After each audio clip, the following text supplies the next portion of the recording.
Judges 3:29, and they killed at that time about 10,000 of the Moabites, all strong-bodied, not a man escaped. And so this was God's plan for them to overcome the Moabites, for them to have this victory. You know, um, and for them to bring judgment out. We as Christians aren't to invoke judgment on people. We're to share His news, the gospel, the fact that they can come through Christ to avoid judgment, escape judgment. But one day God will pour out His wrath. Okay, 2 Corinthians 8, 12, 8, 10 through 12. And herein I give my advice for this expedient, profitable for you who have begun before, not only to do, but also to be forward willing a year ago. And so Paul's giving his advice. We see it here in Scripture, so it applies to us as well, something we can use. We need to be willing to listen to advice, especially godly counsel. We should know the difference between godly advice and foolish advice.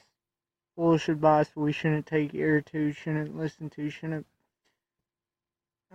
consider expedient, shouldn't even willing to follow.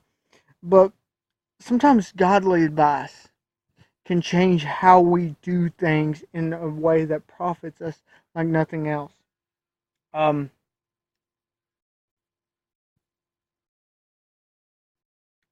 Now therefore perform the doing of it, that as there was readiness, eagerness, to will, so that there may be performance also out of what you have. So it isn't just about hearing, it's also about following, it's also about doing, it's also about, to hear is one thing.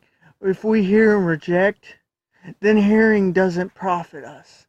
It only profits us when we hear and change our pattern to where we live and perform doing in a way.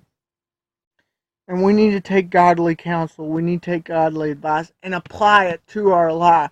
The best way we can live is by living by the Scripture.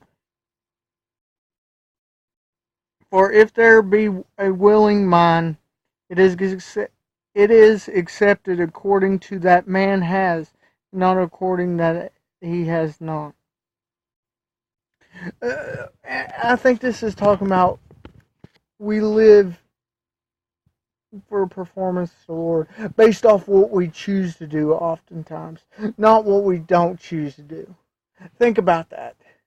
Yes, this means we're going to not live certain ways because it's wrong, but it's choosing to live above that.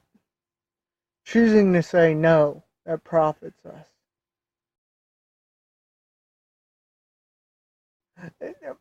Think about it. Not living by the world's standards, what's that profit us? But living by God's standards profits us much. It isn't enough just not to do evil, but we should be doing good.